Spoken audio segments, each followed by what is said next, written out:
Hello and welcome to Happy Cells and Souls. My name is Julie Powers and I'm a licensed Zumba instructor and I'm an affiliate with the Juice Plus company. And my missions in life are to help people understand that life is better when they're dancing through it and to inspire healthy living around the world. But my bigger, broader mission is to create better health at the cellular level and more joy at the cellular level. We only get one body while we're here, so we have to take care of it. And I believe we're supposed to spread a lot of joy and love and light in the world while we're here. And part of spreading that love and light is meeting people who bring love and light and joy into the world. And those people have stories to share. And I believe that if we keep our hearts and minds open, we can learn from everyone because everyone has a cool story deep down inside. And one of the people that I have recently met, her name is Danielle Yilmaz, and she is a professional opera singer. And I loved getting to know her. And I thought that she would have a fantastic story to share because I believe that music is one of those amazing pieces of life here on earth that we all get to have joy in, and it fills us up. And Danielle, you're one of those people that creates this amazing experience for so many people.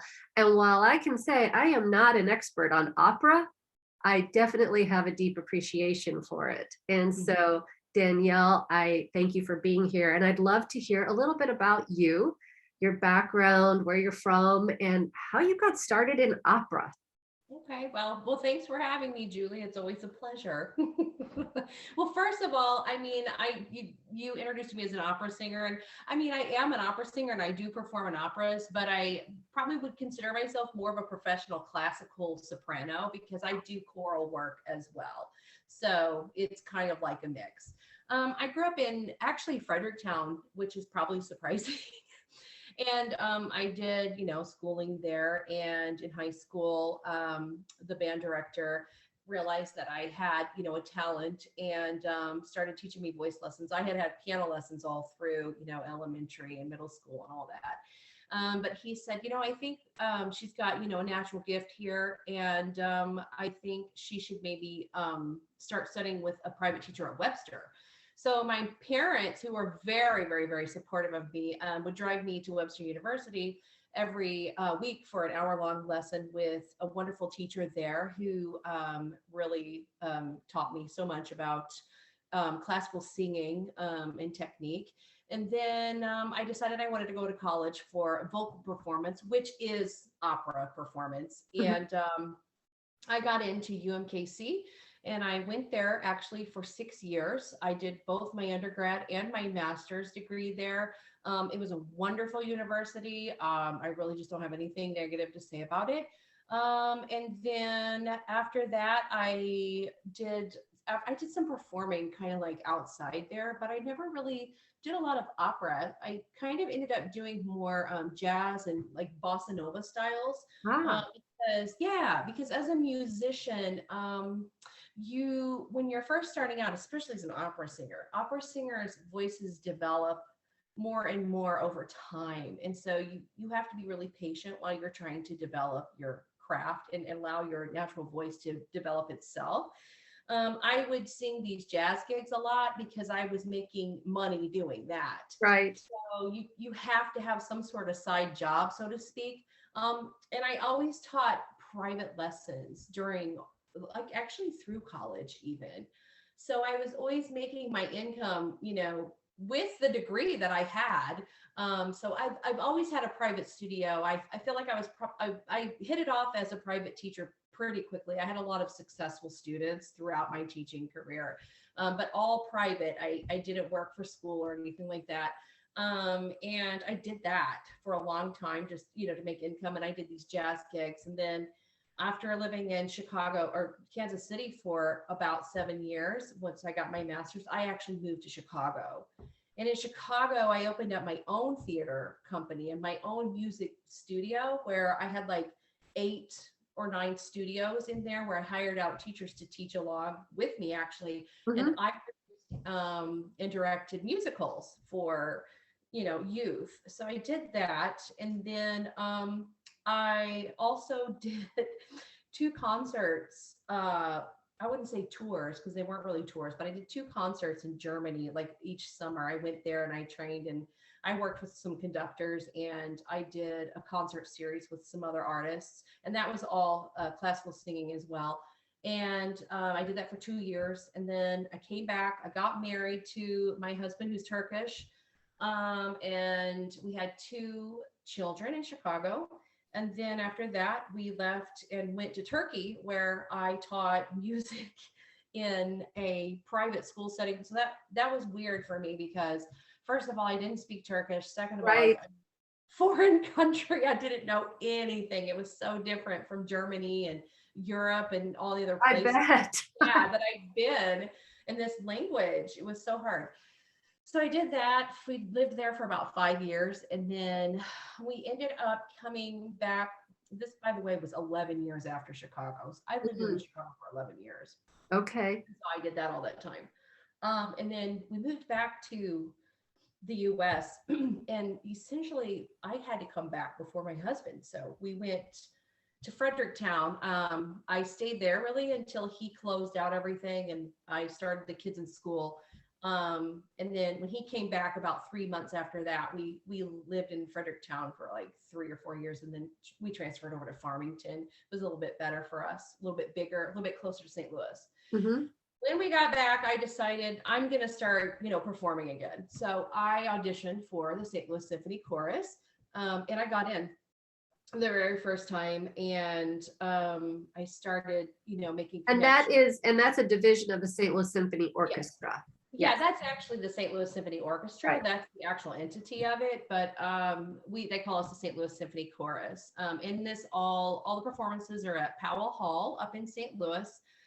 So I started doing that, and then I kind of started networking, I guess I should say, and meeting people, like me. And it kind of went from there. I auditioned for the ensemble for Union Avenue Opera in St. Louis, and I've now been in their operas for 3 seasons in a row, excluding COVID when we didn't have a season. So that's kind of what I do. And then I am a soprano section leader for the St. Louis Symphony Chorus. I have actually a major gig coming up with them in March, that I am actually going to be singing a huge solo for them that I auditioned for and actually found out recently that I got. So That's exciting. yeah, it's very, very exciting. It's probably one of the bigger things that I've ever done, as far as, yeah, singing with a world-class orchestra, and it's going to take a lot of mental preparation. Yeah. Well, that's cool. You were mentioning at the beginning that opera singers develop over time and that it's very different. So how is opera singing different? Is it where you're singing from in the back of your throat, or is it all the way down into your diaphragm, or is it a combination of all of it that gives it that robust, full volume? I don't know. I don't even know how to use the right words to Yeah. describe it because I'm clueless, right? I've just heard it. And so I know that it sounds very different. And I had another friend who was an opera singer, and before she passed, she also did voice lessons and things like that. But she, she said that she got better over time. And most singers get worse as their voice starts to decrease over time. So how does that work exactly for opera and classical singing versus everything Pop else? singing and hard Yeah. rock and well, pretty much everything else. Yeah. Well, this is subjective to the person that you're asking and the voice teacher that you're asking. But essentially, I guess one thing that most of us would agree on is the fact that opera singing is actually natural. It's your natural voice. It's what the natural voice really wants to do. You can't be an opera singer without the talent, by the way. This is completely excludes. You have to have some sort of natural ability to start off with. The whole process is about breathing, and it's all the breathing is coming from, down low where your diaphragm is. I mean, your diaphragm is an involuntary muscle, so you can't move it, but people say sing from your diaphragm. So you Right. can think, in those sort of terms. But the whole thing is breathing. The whole entire thing is breathing and learning how to use your vocal cords and resonate your vocal cords in a way that's not stressful to them. Right. So hitting each other tightly. And that's what happens when we have a lot of screamers, like especially like in the pop industry. Yeah. I want to be careful what I say because I don't want to sound negative. They're artists and I respect all artists no matter Right. what. But they're going to mess their voices up faster. The reason why they're not being able to last longer is because they can't, their vocal cords are basically like just slamming against each other back there. Right. And it's creating like calluses and vocal notes, and they're taking their bottom register like way too far up. I know that's weird, but your speaking voice, right? You can only go so far, like, oh, I can go way up because naturally that's what my voice wants to do. But like a pop singer or maybe like a hard rock or whatever, I don't know what genre, they go until it's like they start yeah. Right. And so that creates so much vocal tension on your cords that basically they become calloused and blistered. Mm-hmm. Hence the steroid shots and the vocal surgeries for nodes, because their life depends on making money. So, but opera singers don't do that. We find our natural voice, and like when my register wants to switch, I let that top come in, and I have a mixed voice. I could go on and on about this, but no, I find that really fascinating because I used to be a singer, a choir singer. I was in choir in high school, but I was also a cheerleader. And so I had an option that I was good enough at one point to get into the choraleers, which is, the little smaller group that has more performances and things. But the teacher said I had to choose if I was going to do choraleers or a cheerleader because I couldn't do both. And if I was going to stay a cheerleader, it would mess up my voice. And so I just decided to mess up my voice. And so I have found, that over time, now that I'm 55, my voice has changed so drastically that I can't reach, I'm an alto, but I used to hit a few soprano notes. Now those soprano notes are like, they're not going to happen. It's just air. And so are you saying that if I would have trained my voice properly, if I would have learned how to use my breath in a better way, then I could have held on to that longer? I don't know if you would have been able to hold on to high notes because we go through and we're in what we would call a prime. I'm 45, so I'm sort of in that prime right now where I feel like everything works, but those high notes that I used wouldn't that be nice? Where everything works. Okay, go ahead. I digress. It goes downhill, but that's what my other singer friends who are older than me, they're like, well, enjoy it now because it's gonna go downhill from true. But I mean, I love my voice now in comparison than I did when I was younger, like in my 20s and 30s, because it's bigger, it's easier, and it just feels just right. Now I don't have those high notes that I used to have, even as an opera singer. But my voice hasn't gone away or become raspy or anything like that. I've just changed what we call fa, which means like you could be a soprano or what you guys would call alto, we call mezzo soprano. There's different little things in there, like there's coloratura sopranos, dramatic sopranos, lyric sopranos, spinto sopranos. So I've just changed from being a little coloratura soprano, hitting all these little high frilly notes, to having a bigger voice, leaning more towards the dramatic soprano side, which is like a richer voice. I still have, when I say I don't have the high notes, I'm not talking about like an average person's high notes. I'm talking about like off the way up there that breaks the glass. Right. I'm pretty high compared to the average person. Have you ever broken a glass?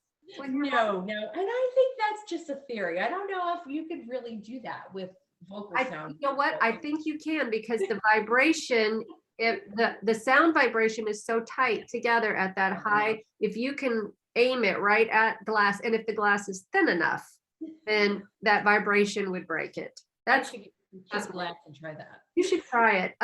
So I know you said that this is the first thing that in March that you're going to be doing like this major solo. Do you prefer singing chorus versus solo, or you just haven't had enough experience as a soloist to know if you prefer that? Oh, I actually have had quite a bit of solo experience.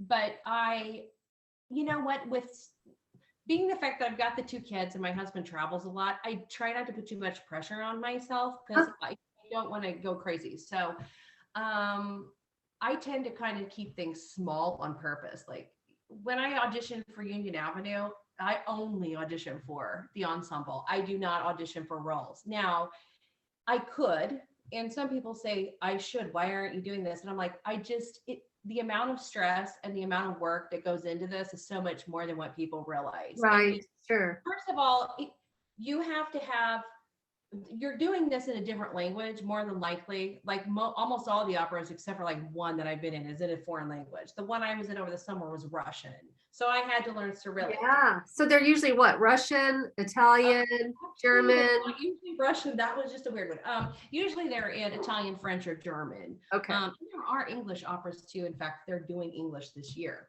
But they're doing another one that's in Italian. So it could go anyway. So you have to translate all that stuff. You have to learn your character. You have to figure out, you have to learn all the vocal stuff to begin with, all the music, which is the easy part. But becoming the character and really diving, deep down and figuring out who your character is, and you have to do so much like homework way before that. Like Right, because it's real, it's a real performance with acting, and you have. So do you speak the other languages, or do you just learn the translation and the pronunciation for that specific song, for that performance? Because I've been doing this for so long, and I spent a lot of time in Brazil, so I can speak quite a bit of Portuguese, and I definitely speak Turkish, which there's no operas. But because I've been dealing with languages, I've studied them a lot. I can now sometimes not have to translate a whole aria because I get it. But for the most part, no, I do not speak those languages. We can all pronounce it like an actual native person of that country. Right. But we don't know what we're saying most of the time. So you have to go through not only a word for word translation, you've got to somehow put all those mix of words into something you understand. Right. Right. Yeah, And then it's not that you just have to understand it, but you have to feel it. So that you can turn around and portray it and spit it out into the world. Right. That's pretty incredible. And so you have done voice training for people. You did your Chicago studio, and you've done all these things. And I know that's not something that you do on a regular basis now. But if somebody was going to want to do something in vocal, if they're going to be even just doing speaking gigs, it's probably a good idea for them to seek out a vocal coach so that they learn how to do that properly for their voice. Is that something that you would recommend? Absolutely. And I've had people for that before. And that's why when you said you did the cheerleading, I'm like, oh man, she should have had like an actual vocal coach, because there's a way to scream, but do it, without killing your voice. Yeah, woulda, coulda, shoulda. I wasn't around then, That was 40 years ago. That I wouldn't have known anything about voice at that time, probably. Yes, there is. It's absolutely something completely necessary. I've had people going in that want to go to college for, theater, straight theater. And I've had students that have done that actually. And yes, one of the main things about that is, it's how to produce a healthy sound, because, stage theater, you have to speak loudly. Sometimes you're not mic'd. And usually everything I've been in that actually had speaking and not singing, we had a vocal coach come in and talk to us and how to project your voice correctly. So definitely, even if it's just acting or, learning a monologue. And I think that's another thing that younger people in high school don't realize. They'll decide their senior year, hey, I want to get a degree in musical theater. I want to go for street theater. I want to do this. I'm like, you've had no training whatsoever. The amount of training it takes to even get to that point is crazy. Like they have to start training when they're, early on in their freshman year, sophomore latest. Just takes a lot. Yeah, very interesting. Okay, so we have like 1 minute left of our 20 minutes. And I'm just wondering if you have, something that you've always wanted to share, either about yourself and your process, or something that you would like to suggest or recommend to people other than getting a vocal coach, or even just how to go and experience a classical performance in a way that they can get the most joy out of that. And you know what I mean? To be the most fulfilled, because it's a different type of experience. than going to Yeah. see a play or a musical. You know, it's completely different. Yeah, well, I've had friends that know nothing about it that have gone to see these programs, and most of them have come out and really enjoyed it. I mean, the advice I would say is go ahead and try it. Open your mind. It's a lot of people laugh at the art, you know, when you're singing opera, they're like, oh my God. But it's not like that. There's a story, there's meaning to all of the songs. And a lot of times when you go to these things, by the way, that are in foreign languages, they have the subtitles up above the screen. So give it a chance. See if you like it. Some people find it really relaxing, and some people are like, wow, this is way cooler than I thought this was going to be. Right, right. Go in with an open mind, with no judgmental feelings whatsoever. Yes. Just, yeah. That's definitely what I would say, is that's a good approach for everything, is to go I with agree. an open mind, right? And to just Mhm. be open to other experiences, no judgment, see it for Yeah. what it is, and then decide if it's something that you want to experience again. And Yeah. so I look Well, forward to watching you perform and hearing your voice at some point, live and in person. And I thank you for sharing your knowledge, your experience, and keep putting that music into the world, because the world needs so much more music. Oh, thank you, Julie, for having me. This was so much fun. Thanks.